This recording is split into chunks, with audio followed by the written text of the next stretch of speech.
கர்த்தராகிய இயேசு கிறிஸ்துவின் இனிய நாமத்திலே உங்களை நான் வாழ்த்துகிறேன். வேதத்தின் அதிசயங்கள் என்ற பகுதியின் மூலமாக இன்று நாம் காணவிருக்கும் ஒரு தலைப்பு நியாயம் அல்ல. நியாயம் அல்ல என்ற தலைப்பிலே நாம் இன்று தியானிக்க போகிறோம். எத்தனையோ இடங்களிலே வேதத்திலே நியாயத்தை குறித்து, நியாயம் அல்லாததை குறித்து சொல்லப்பட்டிருக்கலாம். இப்போது நாம் ஒரு வேத பகுதியை ஆராயப் போகிறோம். அதிலே எப்படி நியாயம் அல்ல என்பது சொல்லப்பட்டிருக்கிறது என்று நாம் பார்க்கலாம். 2 ராஜாக்கள் 6ஆம் அதிகாரம் 24 33 வரையிலான வசனங்கள் மற்றும் 2 ராஜாக்கள் 7வது அதிகாரம் 1 20 ஆகிய வசனங்களிலே நாம் பார்ப்போம் என்று சொன்னால், இந்த நியாயம் அல்ல என்ற வார்த்தை அங்கே சொல்லப்பட்டிருப்பதை நாம் பார்க்கலாம். பிரியமானவர்களே, அங்கே என்ன நடந்தது? சீரிய தேசத்தின் ராஜாவான பெனாதாத் என்பவன் சீரிய தேசத்து இராணுவங்களை அழைத்து வந்து சமாரியா பட்டணத்தை சமாரியா தேசத்தை முற்றுகை போட்டார்கள் என்பதாக வேதம் சொல்லியிருக்கிறது. முற்றுகை போட்டார்கள் என்று சொன்னால் சாதாரணமாக முற்றுகை போடவில்லை. அதன் விளைவு எப்படி இருந்தது என்று சொல்லி பார்ப்போமானால், சமாரியா தேசத்திற்கு ஒருவரும் போகவும் முடியாது, ஒருவரும் வெளியே வரவும் முடியாது. அப்படிப்பட்ட ஒரு சூழ்நிலை. பட்டணத்திற்குள் இருக்கிறவர்கள் அனைவரும் அங்கே அடைக்கப்பட்டிருக்கிறார்கள். பட்டணத்திற்கு வெளியே சீரிய இராணுவம் காத்து கொண்டிருக்கிறது. எப்போது வெளியே வருவார்கள், எப்பொழுது பட்டணத்தின் வாசல் திறக்கப்படும், அப்போது நாம் அவர்கள் மீது யுத்தம் செய்யலாம் என்பதாக காத்து கொண்டிருக்கிறார்கள். பிரியமானவர்களே, இப்படி சீரிய இராணுவம் சமாரிய தேசத்தை முற்றுகை போட்டதின் விளைவாக பஞ்சம் அங்கே மேலிட்டு காணப்பட்டது. ஒருவரும் உள்ளே போய் வெளியே வர முடியாது. அது மாத்திரமல்ல, பஞ்சம் அங்கே காணப்பட்டது. உண்பதற்கு உணவு கூட கிடைக்காத ஒரு பட்டினி, பஞ்சமான ஒரு நிலை அங்கே காணப்பட்டது. பிரியமாக, எப்படிப்பட்ட பஞ்சம் என்று பாருங்கள். கழுதை தலையை சாப்பிடும் அளவிற்கு பஞ்சம் அங்கே மேலிட்டு காணப்பட்டது. அது மாத்திரமல்ல, இஸ்ரவேலின் ராஜா, அந்த சமாரியாவின் ராஜா அலங்கத்தின் மீது நடந்து சென்று கொண்டிருக்கிறான். அப்படி நடந்து கொண்டிருக்கும் பொழுது ஒரு ஸ்திரீ அவனை பார்த்து கேட்கிறாள், ராஜாவே, என்னை ரட்சியும் என்று சொல்லி. உனக்கு என்ன பிரச்சனை என்று அந்த ராஜா கேட்கிறான். அப்பொழுது அந்த ஸ்திரீ சொல்கிறாள், பஞ்சத்தின் மிகுதியினாலே, பசியின் கொடுமையினாலே இப்படி நாங்கள் முற்றுகையிடப்பட்டதின் விளைவாக என்ன செய்வதென்று தெரியாமல் நானும் இந்த ஸ்திரீயும் ஒரு ஒப்பந்தம் செய்து கொண்டோம். என்ன ஒப்பந்தம்? இன்று என்னுடைய பிள்ளையை நாம் சமைத்து சாப்பிடலாம், நாளை உன்னுடைய பிள்ளையை சமைத்து சாப்பிடலாம் என்று சொல்லி ஒப்பந்தம் பண்ணிக்கின்றோம். அந்த ஒப்பந்தத்தின் அடிப்படையிலே நேற்று நாங்கள் என்னுடைய பிள்ளையை கொன்று அதை சமைத்து சாப்பிட்டோம். இன்று இவளுடைய பிள்ளையை நாங்கள் சமைத்து சாப்பிடுவதற்கு கேட்ட பொழுது குழந்தையை ஒளித்து வைத்து விட்டாள் என்று சொல்லி, இப்படிப்பட்ட கொடூரமான ஒரு பஞ்சத்திலே அங்கே வாழ்ந்து கொண்டிருந்தார்கள். பஞ்சமான ஒரு சூழ்நிலை மிகவும் கொடிதாக அங்கே காணப்பட்டது. பிரியமானவர்களே, அப்படிப்பட்ட பஞ்சமான ஒரு நிலையில் இருக்கும் பொழுதுதான் எலிசா தீர்க்கதரிசி அங்கே சொல்கிறார், நாளை இந்நேரத்திலே உங்கள் பிரச்சனை தீர்ந்துவிடும், உங்கள் பஞ்சம் என்னும் பிரச்சனை தீர்ந்துவிடும், உங்களுக்கு தேவன் நன்மையை கொடுப்பார், ஆசீர்வாதத்தை கொடுப்பார், நீங்கள் எல்லோரும் அதை பெற்று அனுபவிப்பீர்கள் என்பதாக எலிசா தீர்க்கதரிசி சொல்லியிருக்கிறார். தீர்க்க தரிசனம் சொல்ல வேண்டியதை சொல்லிவிட்டார். பிரியமானவர்களே, பின்பு நடந்தது என்ன? அங்கே ஒளிமுக வாசலிலே 4 குஷ்டரோகிகள் இருந்தார்கள். இந்த 4 குஷ்டரோகிகளும் எப்படியும் பட்டணத்திற்குள் நாம் செல்ல முடியாது. இங்கே காத்திருந்தால் பசியிலே பட்டினியோடு கூட நாம் செத்துத்தான் ஆக வேண்டும். அதற்கு பதிலாக சீரிய இராணுவத்திடம் சென்றால் ஏதாகிலும் கிடைக்கலாம். ஒருவேளை அப்படி கிடைக்காமற் போனாலும் கூட அந்த சீரிய இராணுவத்தார் நம்மளை கொன்றுதான் போட போகிறார்கள். அங்கு போனாலும் சாக போகிறோம், இங்கிருந்தாலும் சாக போகிறோம், எதற்காக நாம் காத்திருக்க வேண்டும், வாருங்கள் போய் பார்க்கலாம் என்று சொல்லி போகிறார்கள். அப்படி சீரிய இராணுவத்தாரிடம் செல்லும் பொழுது அங்கே ஒரு அதிசயத்தை பார்க்கிறார்கள். கர்த்தர் அங்கே சீரிய இராணுவத்தாரை துரத்தி இருப்பதை பார்க்கிறார். கர்த்தர் சமாரியா தேசத்திற்காக தம்முடைய ஜனங்களுக்காக அங்கே யுத்தம் செய்ததை நாம் பார்க்கிறோம் பிரியமானவர்களே. சீரிய தேசத்தார் பயங்கரமான சத்தங்களை கேட்டு ஏதோ அநேக ராஜாக்களை கூலி பொருத்தி கொண்டு நமக்கு எதிராக யுத்தம் செய்யும்படி சமாரிய தேசத்தார் வந்து கொண்டிருக்கிறார்கள் என்று சொல்லி பயந்து அங்கிருந்து ஓடிவிட்டார்கள். தங்கள் கூடாரங்களை விட்டு ஓடிவிட்டார்கள். எங்கே முற்றுகை போட்டிருந்தார்களோ அந்த இடத்தை விட்டு ஓடிவிட்டதை நாம் பார்க்கிறோம் பிரியமானவர்கள். இப்படி அவர்கள் தெரித்து ஓடி இருப்பதை அந்த குஷ்டரோகிகள் பார்க்கிறார்கள். பார்த்தவுடன் மிகவும் பசியில் இருந்தவர்கள் அங்கிருக்கும் உணவுப் பொருட்களை எடுத்து சாப்பிடுகிறார்கள். அது மாத்திரமல்ல, ஒவ்வொரு கூடாரமாக சென்று அங்கே இருக்கும் தங்கம் மற்றும் வெள்ளி ஆகிய பொருட்களை எடுத்து ஒளித்து வைப்பதை நாம் பார்க்கிறோம் பிரியமானவர்களே. வேண்டிய மட்டும் சாப்பிட்டார்கள். அதற்கு பின்பு ஒவ்வொரு கூடாரமாக சென்று தங்கம் வெள்ளி போன்ற விலையேற பெற்ற பொருட்களை தங்களுக்கென்று எடுத்து வந்து ஒளித்து வைக்க ஆரம்பித்தார்கள் பிரியமானவர்களே. இப்படி அவர்கள் தங்களுக்கென்று பொருட்களை எடுத்து ஒளித்து வைத்துக் கொண்டிருக்கும் பொழுது அவர்களுக்குள் திடீரென ஒரு யோசனை தோன்றியது. அதுதான் பாருங்கள், 2 ராஜாக்கள் 7ஆம் அதிகாரம் 9ஆம் வசனத்தில் சொல்லப்பட்டிருக்கிறது. பின்பு அவர்கள் ஒருவரை ஒருவர் நோக்கி, நாம் செய்கிறது நியாயம் அல்ல, நாம் செய்கிறது நியாயம் அல்ல என்று சொல்லி அவர்கள் சொல்வதை நாம் பார்க்கிறோம் பிரியமானவர்களே. இந்நாள் நற்செய்தி அறிவிக்கும் நாள். நாம் மௌனமாயிருந்து பொழுது விடிய மட்டும் காத்திருந்தால் குற்றம் நம்மேல் சுமரும். இப்போதும் நாம் போய் ராஜாவின் அரமனையாருக்கு இதை அறிவிப்போம் வாருங்கள் என்றார்கள் என்பதாக வேதம் சொல்கிறது.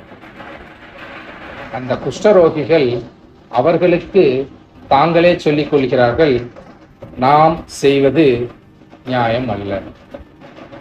இங்கே எது நியாயம் அல்ல என்று சுட்டி காட்டப்பட்டிருக்கிறது பிரியமானவர்களே.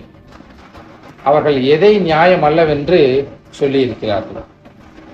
ரட்சிப்பின் செய்தியை அறிவிக்காமல் இருப்பது நியாயம் அல்ல. சுவிசேஷத்தை அறிவிக்காமல் இருப்பது நியாயம் அல்ல. கர்த்தர் கட்டளையிட்ட ரட்சிப்பை காத்திருப்பவர்களுக்கு, ரட்சிப்புக்கு ஏங்கி இருப்பவர்களுக்கு சொல்லாமல் இருப்பது நியாயம் அல்ல. இதைத்தான் அங்கே பார்க்கிறோம். இந்நாள் நற்செய்தி அறிவிக்கும் நாள், நாம் செய்கிறது நியாயம் அல்ல. யார் யாருக்கு இந்த சுவிசேஷம் அறிவிக்கப்பட வேண்டும் பிரியமானவர்களே? யார் யாருக்கு இந்த நற்செய்தி அறிவிக்கப்பட வேண்டும்? இந்த வேதத்தின் அடிப்படையில், இந்த வேத பகுதியின் அடிப்படையில் நாம் பார்ப்போம் என்று சொன்னால், பாருங்கள், 2 ராஜாக்கள் 6ஆம் அதிகாரம் 24 மற்றும் 25 வசனங்களை படியுங்கள்.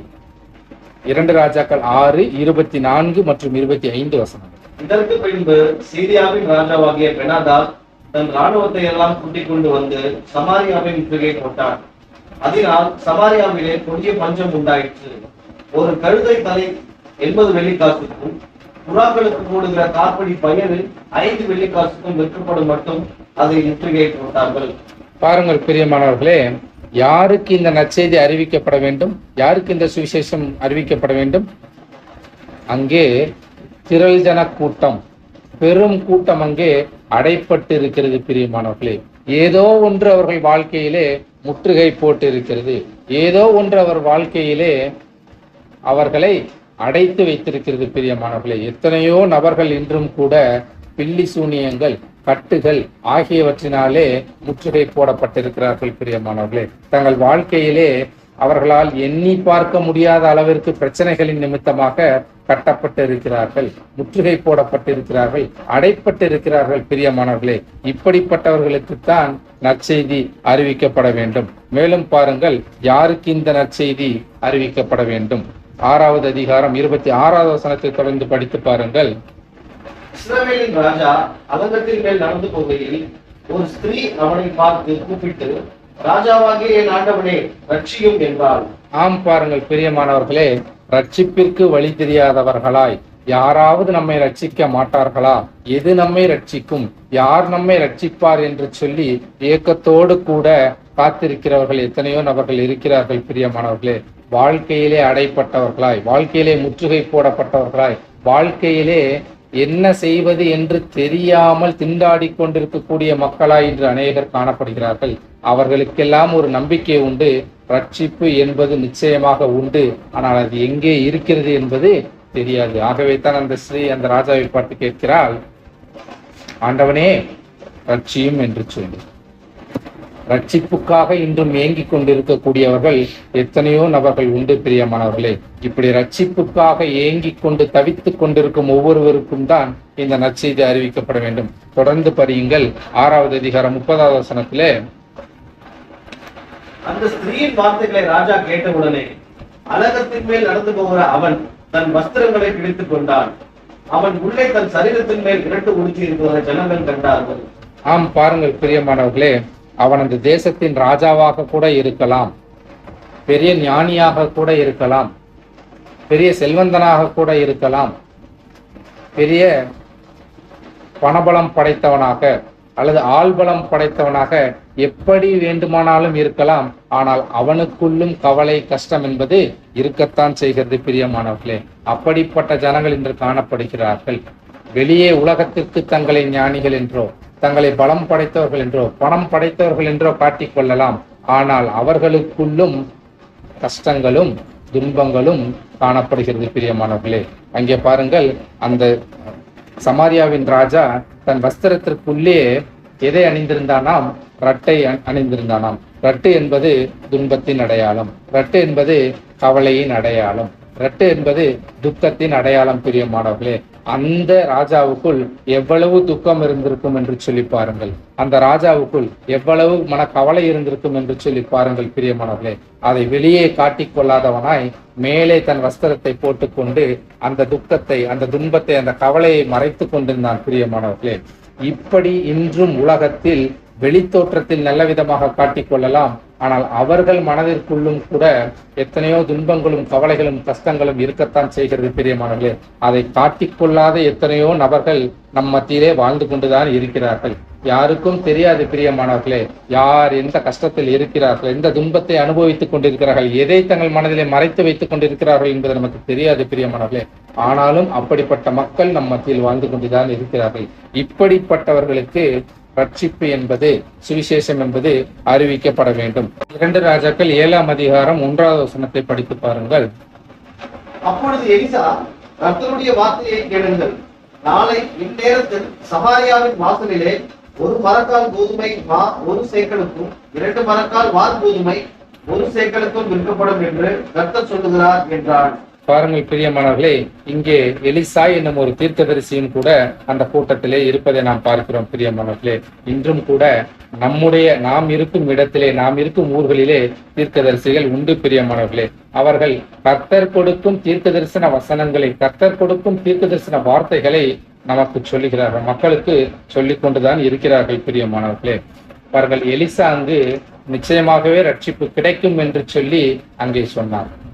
நிச்சயமாகவே கர்த்தர் உங்களுக்கு உங்கள் பிரச்சனையிலிருந்து தீர்வை கொடுப்பார் என்று சொல்லி தீர்க்க தரிசனமாக சொன்னார். ஆனால் எலிசாவுக்கும் கூட தெரியாது இது எப்படி நடக்கும், எங்கு நடந்தது என்று சொல்லி. யார் இந்த ரட்சிப்பை குறித்து சொல்லுவார்கள் என்பது எலிசாவுக்கு கூட தெரிஞ்சிருக்க வாய்ப்பில்லை பிரியமானவர்களே. ஆகவே தான் சொல்கிறேன், தீர்க்கதரிசிகள், ஊழியர்கள், எவ்வளவு பெரிய தேவ மனிதர்கள் இருந்தாலும் கூட உங்களையும் என்னையும் தான் நற்செய்தியை அறிவிக்க வேண்டும் என்று சொல்லி தேவன் எதிர்பார்க்கிறார் பிரியமானவர்களே. தீர்க்கதரிசிகள் இருந்தாலும் தீர்க்க தரிசனங்கள் சொல்லலாம், ஆனால் ரட்சிப்பின் செய்தி யார் சொல்வது? தீர்க்கதரிசிகளே இருந்தாலும் கூட எப்படி அந்த ரட்சிப்பு கிடைக்கும் என்பதை சொல்ல வேண்டியது அவசியமாய் இருக்கிறது பிரியமானவர்களே. இப்படிப்பட்டவர்களுக்கும் கூட இந்த நற்செய்தியின், சுவிசேஷத்தின் செய்தியை நாம் அறிவிக்க வேண்டியதாக இருக்கிறது. இப்படிப்பட்டவர்களுக்கும் கூட இந்த நற்செய்தி அறிவிக்கப்பட வேண்டும் பிரியமானவர்களே. அது மாத்திரமல்ல, தொடர்ந்து படியுங்கள் 7வது அதிகாரம் 2வது வசனத்திலே, அப்பொழுது ராஜாவுக்கு கைலாக கொடுக்கிற பிரதானி ஒருவன் தேவனுடைய மனுஷனுக்கு பிரதியுத்தரமாக, இதோ கர்த்தர் வானத்திலே மதகுகளை உண்டாக்கினாலும் இப்படி நடக்குமா என்றான். அதற்கு அவன், உன்னுடைய கண்களினாலே அதை காண்பாய், ஆனாலும் அதிலே சாப்பிட மாட்டாய் என்றான். பாருங்கள் பிரியமானவர்களே, இங்கே ராஜாவுக்கு கைலாக கொடுக்கிற ஒரு பிரதானி இருந்தான். அந்த பிரதானி எலிசாவை பார்த்து சொல்கிறான், கர்த்தர் வானத்திலே மதகுகளை உண்டாக்கினாலும் இப்படி நடக்குமா என்று சொல்லி. அப்படி என்று சொன்னால் இந்த பிரதானிக்கு கர்த்தர் என்று ஒருவர் உண்டு.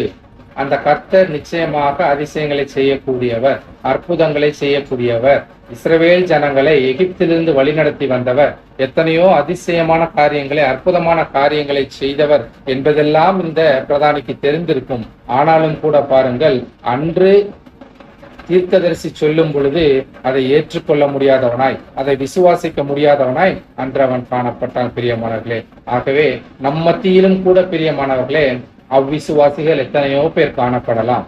நம்மளுடைய ஊர்களிலே, நாம் இருக்கக்கூடிய இடங்களிலே கூட எத்தனையோ நபர்கள் அவ்விசுவாசிகளாய் காணப்படலாம் பிரியமானவர்களே. இப்படிப்பட்டவர்களுக்குத்தான் இந்த நற்செய்தி அறிவிக்கப்பட வேண்டும், இப்படிப்பட்டவர்களுக்குத்தான் இந்த சுவிசேஷம் அறிவிக்கப்பட வேண்டும் பிரியமானவர்களே. பாருங்கள், அடைப்பட்டவர்கள், முற்றுகையிடப்பட்டவர்கள், ரட்சிப்புக்காக ஏங்கக்கூடிய மக்கள், தங்களுக்குள்ளாக இருக்கும் குழப்பங்களை, தங்களுக்குள்ளாக இருக்கும் துன்பங்களை, கவலைகளை வெளியே காட்டிக்கொள்ள முடியாமல் இருக்கும் மக்கள், அவ்விசுவாசிகளாய் சுற்றித் திரியக்கூடிய மக்கள், இப்படிப்பட்டவர்களுக்குத்தான் இந்த நற்செய்தி சுவிசேஷம் அறிவிக்கப்பட வேண்டும் பிரியமானவர்கள். யார் அறிவிக்க வேண்டும்? பாருங்கள், 7வது அதிகாரம் 8வது வசனத்திலே படித்து பாருங்கள். அந்த குஷ்டரோகிகள் ஆலயத்தின் முன்னணி மட்டும் வந்தபோது ஒரு கூடாரத்திற்குள் பிரவேசித்து புசித்து குடித்து அதிலிருந்து வெள்ளியையும் பொன்னையும் வஸ்திரங்களையும் எடுத்துக் கொண்டு போய் ஒளித்து வைத்து திரும்ப வந்து வேறொரு கூடாரத்திற்குள் பிரவேசித்து அதிலிருந்து அப்படியே எடுத்துக்கொண்டு போய் ஒளித்து வைத்து. பாருங்கள் 7வது அதிகாரம் 8வது வசனத்தில் சொல்லப்பட்டதின்படியாக யார் அறிவிக்க வேண்டும்? இவர்கள் எல்லாம் யார்? கர்த்தர் கொடுத்த ரட்சிப்பு இவர்களுக்கு தெரியும். கர்த்தர் ரட்சிப்பை கொடுத்தார் என்பது இவர்களுக்கு தெரியும். அந்த ரட்சிப்பை பெற்றுக்கொண்டவர், அந்த ரட்சிப்பின் விளைவாக கர்த்தர் கொடுத்த நன்மைகளையும் ஆசீர்வாதங்களையும் தாங்கள் மாத்திரமே அனுபவித்துக் கொண்டிருக்கக்கூடியவர்களா என்று காணப்பட்டார்கள் பிரியமானவர்களே. ரட்சிப்பை பெற்று ஆசீர்வாதத்தையும் நன்மைகளையும் அனுபவித்துக் கொண்டிருக்கக்கூடியவர்களாய் காணப்பட்டார்கள் பிரியமானவர்களே. ரட்சிப்புக்காக ஏங்கி நிற்கும் கூட்டம் ஒன்று, ரட்சிப்பை பெற்று அதை அனுபவித்துக் கொண்டிருக்கும் கூட்டம் ஒன்று பிரியமானவர்களே. ரட்சிப்பை பெற்று அனுபவித்துக் கொண்டிருக்கக்கூடியவர்களாய் இருந்தால் ரட்சிப்புக்காக ஏங்கி நிற்கும், காத்து நிற்கும் மக்களுக்கு அதை தெரிவிக்க வேண்டியது நம்மேல் விழுந்த கடமையாய் இருக்கிறது பிரியமானவர்களே. ஏன் அறிவிக்க வேண்டும்? ஏன் இந்த ரட்சிப்பின் செய்தியை, சுவிசேஷத்தை நாம் அறிவிக்க வேண்டும்? பாருங்கள், 7ஆம் அதிகாரம் 6 மற்றும் 7 வசனங்களை பாருங்கள். ஆண்டவர் சீரியரின் இராணுவத்திற்கு ரதங்களின் இறைச்சலையும் குதிரைகளின் இறைச்சலையும் மகா இராணுவத்தின் இறைச்சலையும் கேட்க பண்ணியிருக்கிறார். அவர்கள் ஒருவரை ஒருவர் நோக்கி, இதோ நம்மிடத்தில் போருக்கு வர இஸ்ரவேலின் ராஜா ஏத்தியரின் ராஜாக்களையும் எகிப்தியரின் ராஜாக்களையும் நமக்கு விரோதமாக கூடி பொருத்தினான் என்று சொல்லி இருட்டோடு எழுந்திருந்து ஓடிப்போய் தங்கள் கூடாரங்களையும் தங்கள் குதிரைகளையும் தங்கள் கழுதைகளையும் தங்கள் பாளையத்தையும் அவைகளில் இருந்த பிரகாரமாக விட்டு தங்கள் பிராணன் மாத்திரம் தப்பும்படி ஓடி போனார்கள். ஆம், பாருங்கள் பிரியமானவர்களே, ஏன் அறிவிக்க வேண்டும்? ஏன் அறிவிக்க வேண்டும் என்று சொன்னால், கர்த்தர் ஏற்கனவே அவர்களுக்கு ரட்சிப்பை ஏற்படுத்தி கொடுத்து விட்டார். இந்த குஷ்டரோகிகள் அதை அறிந்து அனுபவிப்பதற்கு முன்பதாகவே கர்த்தர் இஸ்ரவேலருக்கு, கர்த்தர் சமாரியா தேசத்திற்கு ரட்சிப்பை கட்டளையிட்டார். அங்கே கர்த்தர் அவர்களுக்காக கிரியை செய்து முடித்திருக்கிறார் பிரியமானவர்களே. தேவன் நமக்காக அன்றே சிலுவையில் கிரியை செய்திருக்கிறார். ரட்சிப்பை நமக்கு அன்றே உண்டு பண்ணி இருக்கிறார் பிரியமானவர்களே. எல்லாவற்றையும் தேவன் நமக்காக அன்றே செய்து முடித்திருக்கிறார் என்பதை அறியாதவர்கள் இன்று உலகத்தில் இன்றும் ரட்சிப்புக்காக ஏங்கிக் கொண்டிருக்கிறார்கள். அன்றே தேவன் நமக்கு கல்வாரி மரத்திலே ரட்சிப்பை ஏற்படுத்தி கொடுத்திருக்கிறார். அன்றே தேவன் எல்லாவற்றையும் நமக்காக முடித்து விட்டார். ரட்சிப்பை நமக்கு உண்டு பண்ணி கொடுத்திருக்கிறார் என்பதை நாம் அறிந்திருக்கிறோம். மற்றவர்கள் அறியாதவர்களாய் இருக்கிறார்கள் பிரியமானவர்களே. ஏற்கனவே முடிக்கப்பட்ட ஒரு காரியம், ஏற்கனவே செய்து வெற்றி பெற்ற ஒரு காரியத்தை அறிவிக்கும்படியாகத்தான் தேவன் நம்மிடத்தில் கேட்கிறார் பிரியமானவர்களே. இதில் நீங்கள் செய்வதற்கு ஒன்றுமில்லை, ஏற்கனவே அது செய்யப்பட்டு விட்டது என்பதை நாம் அறிவிக்க தவறி போய்விடக் கூடாது பிரியமானவர்களே. இந்த வேத பகுதியிலிருந்து நாம் அறிந்து கொள்ளக்கூடிய ஒரு சில சத்தியங்களை நாம் பார்க்கலாம். நீங்கள் எப்படிப்பட்டவர்களாக இருந்தாலும் கூட தேவன் உங்களை பயன்படுத்த வல்லவராய் இருக்கிறார். அன்று சமாரியா தேசத்திற்கு இஸ்ரவேலர்களுக்கு ரட்சிப்பை அறிவித்தது யார்? குஷ்டரோகிகள். குஷ்டரோகிகள் என்று சொன்னால் அருவருக்கத்தக்கவர்கள். குஷ்டரோகிகள் என்று சொன்னால் பிரித்து வைக்கப்பட்டவர்கள். குஷ்டரோகிகள் என்று சொன்னால் அசுத்தர்கள் என்பதாக வேதத்தில் சொல்லப்பட்டிருக்கிறது பிரியமானவர்களே. அன்று அப்படித்தான் பார்த்தார்கள் பிரியமானவர்களே. குஷ்டரோகம் என்று சொன்னால் அசுத்தம், வெளியேற்றப்பட வேண்டியவர்கள், மக்களோடு கூட சேர்க்கப்படக்கூடாதவர்கள், தள்ளி வைக்கப்பட வேண்டியவர்கள், பிரித்து வைக்கப்பட வேண்டியவர்கள், புறக்கணிக்கப்பட்டவர்கள் என்று குஷ்டரோகிகள் என்று நாம் பார்த்தோம் பிரியமானவர்களே. அப்படி புறக்கணிக்கப்பட்டவர்களே, அசுத்தர்கள் என்று சொன்னவர்களைத்தான் கர்த்தர் அன்று சுவிசேஷத்தை அறிவிக்கும்படியாக, நற்செய்தியை அறிவிக்கும்படியாக அன்று பயன்படுத்தினார் பிரியமானவர்களே. நீங்களும் எப்படிப்பட்டவர்களாக கூட இருக்கலாம். இந்த உலகம் உங்களை அசுத்தன் என்றோ, திருடன் என்றோ, கொலைபாதகன் என்று சொல்லியோ எப்படி வேண்டுமானாலும் வார்த்தைகளை பயன்படுத்தி உங்களை சுட்டி காட்டலாம் பிரியமானவர்களே. நீங்கள் எப்படிப்பட்டவர்களாக இருந்தாலும் கர்த்தர் தம்முடைய சுவிசேஷத்தை அறிவிக்கும்படி, கர்த்தர் தாம் ஏற்படுத்தி கொடுத்த ரட்சிப்பின் செய்தியை, நற்செய்தியை அறிவிக்கும்படி உங்களையும் எடுத்து பயன்படுத்த கர்த்தர் வல்லவராய் இருக்கிறார் பிரியமானவர்களே. 7ஆம் அதிகாரம் 3வது வசனத்திலே படித்து பாருங்கள். குஷ்டரோகிகளான 4 பேர் ஒளிமுக வாசலில் இருந்தார்கள். பாருங்கள், குஷ்டரோகிகளான 4 பேர் ஒளிமுக வாசலில் இருந்தார்கள் என்று சொல்லி வேதத்திலே பார்க்கிறோம் பிரியமானவர்களே. இன்றும் கூட கர்த்தர் உங்களையும் என்னையும் கூட அந்த ஒளிமுக வாசலிலே வைத்திருக்கிறார், திறப்பின் வாசலிலே வைத்திருக்கிறார். ஏன் நம்ம எங்கே வைத்திருக்கிறார் என்பதை அறியாதவர்களாய், உணராதவர்களாய் இன்றும் கூட ஒளிமுக வாசலிலே, அந்த திறப்பின் வாசலிலே நின்று கொண்டிருக்கிறோம் பிரியமானவர்களே. எப்பொழுது அந்த வாசல் திறக்கப்படுகிறதோ ரட்சிப்பு அங்கே கிடைக்கும். எப்பொழுது அந்த வாசல் திறக்கப்படுகிறதோ அங்கே நன்மையும் ஆசீர்வாதமும் கிடைக்கும் பிரியமானவர்களே. கர்த்தர் கட்டளையிட்ட ரட்சிப்பை பெற முடியாதவர்களாய் வாசலுக்கு அந்த பக்கத்திலே அநேக ஜனங்கள் காத்து கொண்டிருக்கிறார்கள். ஆனாலும் கூட வாசலுக்கு இந்த பக்கத்திலே இருக்கக்கூடிய நாம் ரட்சிப்பை அறிந்தவர்களாய் காணப்படுகிறோம் பிரியமானவர்களே. ஏன் தேவன் நம்மை அந்த ஒளிமுக வாசலில் வைத்திருக்கிறார் என்பதை உணராதவர்களாய், திறப்பின் வாசலிலே நான் ஏன் நின்று கொண்டிருக்கிறேன் என்பதை உணராதவர்களாய் இருக்கிறீர்களா? சிந்திக்க வேண்டும் பிரியமானவர்களே. அது மாத்திரமல்ல, ரட்சிப்பை பெற்ற நீங்கள், ரட்சிப்பு உங்களுடையது, உங்களுக்கு மாத்திரமே உடையது என்று சொல்லி நினைத்துக் கொண்டிருக்கிறீர்களா? நீங்கள் மாத்திரமே அந்த ரட்சிப்பை அனுபவித்துக் கொண்டிருக்கிறீர்களா? சிந்தித்து பார்க்க வேண்டும் பிரியமானவர்களே. உணர்வற்றவர்களாய் இருக்கிறீர்களா? அந்த ரட்சிப்பு உங்களுடையது மாத்திரம் அல்ல. எப்பொழுதுமே ரட்சிப்பு என்பது எப்பொழுது பூர்த்தியாகும் என்று சொன்னால், நாம் பெற்ற ரட்சிப்பை பிறரும் ரட்சிக்கப்படும்படியாக அதை அறிவிக்கும் பொழுதுதான் பூர்த்தியாகும் பிரியமானவர்களே. கர்த்தரிடத்திலிருந்து பெற்றுக்கொண்டதை சுயநலம் உடையவர்களாய், சுயநலவாதிகளாய் நீங்கள் மாத்திரமே அனுபவித்துக் கொண்டிருக்கிறீர்களா? உணர்வற்றவர்களாய் இருக்கிறீர்களா என்பதை சிந்திக்க வேண்டும் பிரியமானவர்களே. எப்பொழுது இந்த நற்செய்தியை நாம் அறிவிக்க வேண்டும்? வேதத்திலே பாருங்கள், இந்நாள் நற்செய்தி அறிவிக்கும் நாள் என்று சொல்லி வேதத்திலே சொல்லி இருக்கிறது. 2 ராஜாக்கள் 7ஆம் அதிகாரம் 9வது வசனத்திலே பாருங்கள், நாம் செய்கிறது நியாயம் அல்ல, இந்நாள் நற்செய்தி அறிவிக்கும் நாள் என்று சொல்லி வேதத்திலே சொல்லி இருக்கிறது பிரியமானவர்களே. ஏதோ ஒரு நாள் வரும், அப்பொழுது நாம் செய்து கொள்ளலாம் என்று காத்து கொண்டிருக்கிறீர்களா? வேதம் சொல்கிறது, இந்நாள் நற்செய்தி அறிவிக்கும் நாள். இன்றே சுவிசேஷம் அறிவிக்கப்பட வேண்டும் பிரியமானவர்களே. இன்றே நற்செய்தி என்பது அறிவிக்கப்பட வேண்டும் பிரியமானவர்களே. இன்றே ரட்சிப்பின் செய்தி அது அங்கு காத்து கொண்டிருக்கக்கூடிய மக்களுக்கு சென்றடைய வேண்டும் என்று சொல்லி வேதம் சொல்கிறது பிரியமானவர்களே. எப்பொழுது அறிவிக்க வேண்டும் என்று சொல்லி பார்த்தோமே, எங்கிருந்து அந்த செய்தியை நாம் ஆரம்பிப்பது, எங்கிருந்து இந்த நற்செய்தியை துவங்குவது என்று சொல்லி நீங்கள் சிந்தித்துக் கொண்டிருக்கிறீர்களா? நீங்கள் இருக்கும் இடத்திலேயே அதை ஆரம்பிக்கும்படியாகத்தான் வேதம் சொல்கிறது பிரியமானவர்களே. பாருங்கள், அந்த குஷ்டரோகிகள் எங்கே இருந்தார்கள்? ஒளிமுக வாசலில் இருந்தார்கள்.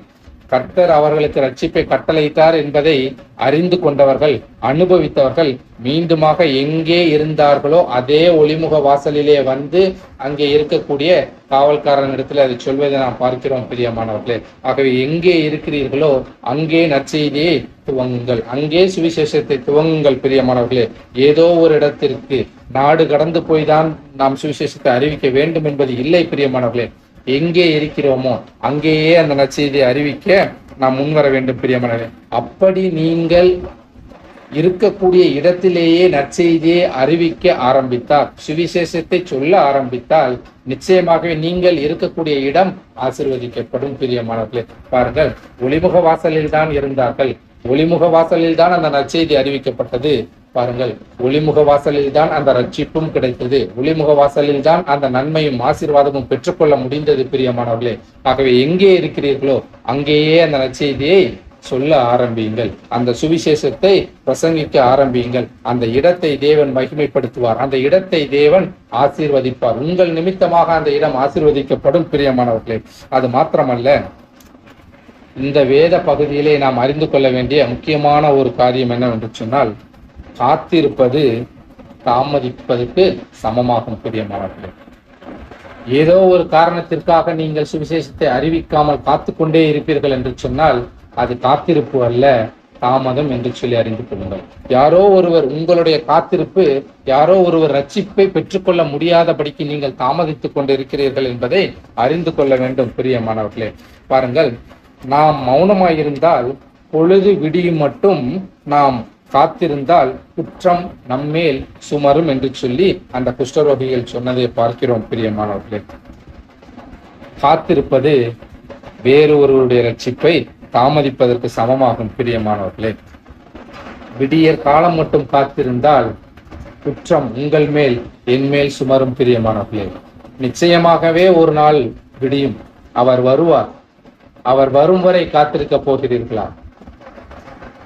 அல்லது 60 வயது ஆகட்டும் பார்த்து கொள்ளலாம் என்று சொல்லி காத்து கொண்டிருக்கிறீர்களா? அல்லது யாராவது ஒருவர் கட்டாயப்படுத்துவார் என்று சொல்லி காத்து கொண்டிருக்கிறீர்களா? இன்று வேண்டாம் நாளை பார்த்து கொள்ளலாம் என்று சொல்லி காத்து கொண்டிருக்கிறீர்களா? சமயம் வாய்க்கும் போது பார்த்து கொள்ளலாம் என்று சொல்லி காத்து கொண்டிருக்கிறீர்களா? உங்களுக்கு தான் தேவன் சொல்கிறார், நீங்கள் காத்திருப்பது வேறு யாரோ ஒருவருடைய ரட்சிப்பை நீங்கள் தாமதப்படுத்துகிறீர்கள் பிரியமானவர்களே.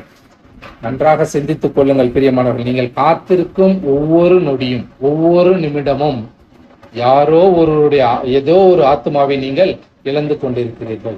ஏதோ ஒரு ஆத்மா ரட்சிப்பை பெற்றுக்கொள்ள முடியாதபடிக்கு பாதாளத்திற்கு சென்று கொண்டிருக்கிறது பிரியமானவர்களே. சிந்தித்து பாருங்கள், மிகவும் கொடுமையான சூழ்நிலை. பஞ்சத்தின் பிடியில் இருக்கக்கூடியவர்கள், முற்றுகையிடப்பட்ட ஜனங்கள் பாருங்கள். சிந்திக்க வேண்டும் பிரியமானவர்களே. அந்த பஞ்சத்தின் மத்தியில் இருக்கக்கூடிய அந்த ஆத்துமாக்களிலே எத்தனை ஆத்துமாக்கள் பஞ்சத்தின் நிமித்தமாக, பட்டினியின் நிமித்தமாக அன்று மரித்து போயிருக்கக்கூடும். எத்தனை ஆத்துமாக்கள் மன உளைச்சலினாலே தற்கொலை செய்து கொள்ளலாம் என்று சிந்தித்துக் கொண்டிருக்கும். ஒருவேளை அன்று அவர்கள் காத்திருந்திருப்பார்கள் என்று சொன்னால், அந்த குஷ்டரோகிகள் நற்செய்தியை அறிவிக்காமல் தாமதப்படுத்தி இருப்பார்கள் என்று சொன்னால், எத்தனையோ மக்கள் அங்கே பட்டினியினாலே மரித்து போயிருப்பார்கள். எத்தனையோ ஆத்துமாக்கள் அன்று அழிவின் விளிம்பிலே காத்து கொண்டிருக்கிறது பிரியமானவர்களே. எத்தனையோ ஜனங்கள் என்று மரித்து போயிருப்பார்கள். எத்தனையோ ஆத்துமாக்கள் ரட்சிப்பை இழந்து போயிருப்பார்கள். எத்தனையோ ஆத்துமாக்கள் தற்கொலை செய்து கொண்டிருப்பார்கள். எத்தனையோ ஆத்துமாக்கள் மன உளைச்சலிலே மன கவலையோடு கூடவே இருந்திருப்பார்கள் பிரியமானவர்களே. ஆகவே தாமதிப்பது என்பது ஆத்துமாக்களை இழப்பதற்கு சமமாகும் பிரியமானவர்களே. காத்திருந்தால் தாமதிக்கிறதுக்கு சமமாகும். தாமதிக்கும் ஒவ்வொரு நிமிடமும் ஆத்துமாக்களை இழப்பதற்கு சமமாகும் பிரியமானவர்களே. ஆகவே இன்னும் எத்தனை காலம் காத்திருக்க போகிறீர்கள்? நற்செய்தியை அறிவிப்பதற்காக இன்னும் காத்து கொண்டிருக்க போகிறீர்களா? விடியும் என்று காத்து கொண்டிருந்தால் ஆத்துமாக்களை இழந்து போவீர்கள் பிரியமானவர்களே. ரட்சிப்பு என்பது இருட்டோடே கிடைத்தது அன்று இரவே அந்த 4 குஷ்டரோகிகளும் நற்செய்தியை, ரட்சிப்பின் செய்தியை அறிவித்தார்கள் பிரியமானவர்களே. காலத்திற்காக காத்து கொண்டிருக்கிறார்கள். விடியும் மட்டும் காத்து கொண்டிருக்கிறார்கள் பிரியமானவர்களே. எப்பொழுது விடியும் என்று காத்திருக்காதீர்கள் பிரியமானவர்களே. சமயம் வாய்க்கட்டும் என்று சொல்லி காத்திருக்காதீர்கள் பிரியமானவர்களே. இன்றே ரட்சணிய நாள், இன்றே நற்செய்தி அறிவிக்கும் நாள் பிரியமானவர்களே. ஆகவே தாமதிக்க வேண்டாம் என்று சொல்லி தேவன் உங்களிடத்தில் சொல்கிறார். ஏசாயா 6ஆம் அதிகாரம் 8வது வசனத்தை பாருங்கள். யாரை நான் அனுப்புவேன், யார் நமது காரியமாய் போவான் என்று உரைக்கிற ஆண்டவருடைய சத்தத்தை கேட்டேன் என்பதாக ஏசாயா தீர்க்கதரிசி சொல்லியிருக்கிறார். இன்றும் கூட கர்த்தர் உங்களையும் என்னையும் பார்த்துத்தான் கேட்கிறார், யாரை நான் அனுப்புவேன், யார் நமது காரியமாய் போவான் என்று சொன்னார். உங்களையும் என்னையும் பார்த்துதான் கர்த்தர் கேட்கிறார். உணர்வுள்ளவர்களாய் இருப்பீர்களாக பிரியமானவர்களே. உணர்ந்து கொள்ளுங்கள். கர்த்தர் உங்களிடத்திலும் என்னிடத்திலும் கேட்கும் கேள்வியை உணர்ந்து கொள்ளுங்கள் பிரியமானவர்களே. அன்று ஏசாயா தீர்க்கதரிசி சொன்னது, அதற்கு நான் இதோ அடியேன் இருக்கிறேன், என்னை அனுப்பும் என்று சொல்லி ஏசாயா தீர்க்கதரிசி சொன்னதாக வேதத்திலே பார்க்கிறோம் பிரியமானவர்களே. ஆகவே கர்த்தர் யாரை அனுப்புவேன் என்று சொல்லி கேட்கிறார். இன்று ஏசாயா தீர்க்கதரிசி அன்று எப்படி ஒப்பு கொடுத்தாரோ அதே போல் நீங்களும் உங்களை கர்த்தருக்காக ஒப்பு கொடுக்கிறீர்களா? கர்த்தருடைய காரியத்திற்காக உங்களை நீங்களே ஒப்பு கொடுக்கிறீர்களா? சிந்திக்க வேண்டும் பிரியமானவர்களே. 2 கொரிந்தியர் 6ஆம் அதிகாரம் 2வது வசனத்தை பாருங்கள். அனுக்கிரக காலத்திலே நான் உனக்கு செவி கொடுத்து இரட்சண்ய நாளிலே உனக்கு உதவி செய்தேன் என்று சொல்லி இருக்கிறாரே. இதோ இப்பொழுதே அனுக்கிரக காலம், இப்பொழுதே இரட்சண்ய நாள், ரட்சிப்பை உண்டு பண்ணக்கூடிய நாள் இது பிரியமானவர்களே. ரட்சிப்பின் செய்தியை அறிவிக்க வேண்டிய நாள் இது பிரியமானவர்களே. நற்செய்தியை அறிவிக்க வேண்டிய நாள் இந்நாள் பிரியமானவர்களே. காத்து கொண்டிருக்கிறீர்களா? காத்து கொண்டிருப்பீர்கள் என்று சொன்னால் குற்றம் உங்கள் மேலும் என் மீதும் சுமரும் பிரியமானவர்களே. பரலோக ராஜ்யத்திற்கு செல்லும் பொழுது கர்த்தர் நம்மை பார்த்து கேட்பார், இவ்வளவு காலம் தாமதித்த நிமித்தமாக இத்தனை ஆத்துமாக்களை அழிவிற்குள்ளாக தள்ளிவிட்டாயே, இத்தனை ஆத்துமாக்களை இழந்து விட்டாயே என்று சொல்லி நம்மீது அவர் குற்றம் சுமத்தாதபடிக்கு இன்றே விழித்துக் கொள்ளுங்கள். கர்த்தர் உங்களிடம் தான் பேசுகிறார். கர்த்தர் உங்களைத்தான் உணர்த்துகிறார் பிரியமானவர்களே. தாமதித்துக் கொண்டிருக்காதீர்கள். கர்த்தர் சொல்கிறார், இன்றே நற்செய்தி அறிவிக்கும் நாள். கர்த்தர் உங்கள் உள்ளத்திலே கிரியை செய்வார் என்று சொன்னால் இன்றே அவர் கேட்கும் காரியத்தை செய்யுங்கள். நற்செய்தியை இன்றே அறிவிக்க முன்வருவீர்களாக பிரியமானவர்களே. ஜெபம் செய்வோம். அன்பின் பரலோக பிதாவே, இந்த அருமையான வேலைக்காக நன்றி செலுத்துகிறோம் தகப்பனே. நியாயம் அல்ல என்ற தலைப்பின் மூலமாக கர்த்தர் எங்களோடு கூட இடைப்பட்டதற்காக நன்றி செலுத்துகிறோம் தகப்பனே. கர்த்தர் யாரையும் எவரையும் எடுத்து பயன்படுத்த வல்லவராய் இருக்கிறீர் என்பதை நாங்கள் அறிந்து கொண்டோம் கர்த்தாவே. குஷ்டரோகிகள், தள்ளப்பட்டவர்கள், புறக்கணிக்கப்பட்டவர்கள், அசுத்தர்கள் என்று சொல்லி ஊருக்கு வெளியே புறம்பே தள்ளப்பட்ட ஜனங்களை நீர் தெரிந்து கொண்டு அவர்களை பயன்படுத்தினீரே கர்த்தாவே. ஒருவேளை நாங்களும் இகழப்பட்டவர்களாய், தள்ளப்பட்டவர்களாய், புறக்கணிக்கப்பட்டவர்களாய், ஒன்றுக்கும் உதவாதவர்கள் என்று சொல்லி இந்த உலகம் எங்களை தள்ளி இருந்தாலும் கர்த்தாவே, நீர் எங்களையும் எடுத்து பயன்படுத்த வல்லவராய் இருக்கிறீர் என்பதை அறிந்து கொள்கிறோம் கர்த்தாவே. எங்களை நாங்களே அர்ப்பணிக்கிறோம் தகப்பனே.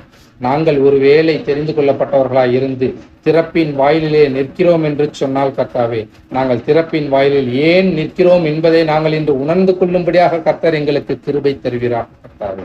அது மாத்திரம் அல்ல தகப்பனே, ரட்சிப்பை பெற்றுக் கொண்டவர்களாய் அதை நாங்கள் மாத்திரமே அனுபவித்துக் கொண்டிருப்போம் என்று சொன்னால் ரட்சிப்பை சுயநலத்தோடு அனுபவித்துக் கொண்டிருக்கிற எங்களை தேவன் மன்னிப்பீராக கர்த்தாவே.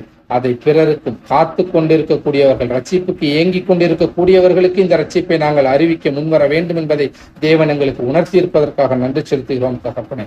அது மாத்திரம் அல்ல கர்த்தாவே, சமயம் வாய்க்கட்டும், சமயம் வாய்க்கும் பொழுது பார்த்து கொள்ளலாம் என்று சொல்லி காலதாமதம் செய்து கொண்டிருப்போம் என்று சொன்னால் தேவன் எங்களை இன்று மன்னிப்பீராக தகப்பனே. இன்றே இரட்சண்ய நாள் என்று சொன்னீரே, இந்நாள் நற்செய்தி அறிவிக்கும் நாள் என்று சொன்னீரே கர்த்தாவே. நாங்கள் உணர்ந்து கொள்ளும்படி எங்களுக்கு கிருபை தருவீராக தகப்பனே. எவ்விதத்திலே நாங்கள் உமக்காக ஊழியம் செய்ய வேண்டும், எவ்விதத்திலே நாங்கள் இந்த நற்செய்தியை அறிவிக்க வேண்டும் என்று சொல்லி எங்களுடைய வாழ்க்கையிலே திட்டம் வைத்திருக்கிறீரோ, சித்தம் வைத்திருக்கிறீரோ, அதை அறிந்து கொள்ள, உணர்ந்து கொள்ள தேவன் கிருபை செய்வீராக கர்த்தாவே. நீர் எங்களிடம் எதிர்பார்க்கும் காரியத்தை உம்முடைய சித்தத்தின்படியே செய்ய எங்களை தேவன் வல்லமையாய் எடுத்து பயன்படுத்துவீராக. எங்களை நாங்களே ஒப்புக் கொடுக்கிறோம் தகப்பனே. ஏற்று வழி நடத்துவீராக தகப்பனே. நீர் எங்களுக்கு கற்றுக் கொடுத்த காரியங்களுக்காக நன்றி செலுத்துகிறோம் தகப்பனே. இதை பிறரும் உணர்ந்து கொள்ளும்படி, பிறரும் கற்றுக்கொள்ளும்படி, மற்றவர்களுக்கு எடுத்துச் சொல்ல தேவன் எங்களை வல்லமையாய் பயன்படுத்தும்படியாக கேட்டுக்கொள்கிறோம். கூடவே இருந்து வழி நடத்துவீராக, பாதுகாத்துக் கொள்வீராக. இயேசு என்ற மெய்யான நாமத்திலே ஜெபித்து கேட்கிறோம் நல்ல தகப்பனே. ஆமென்.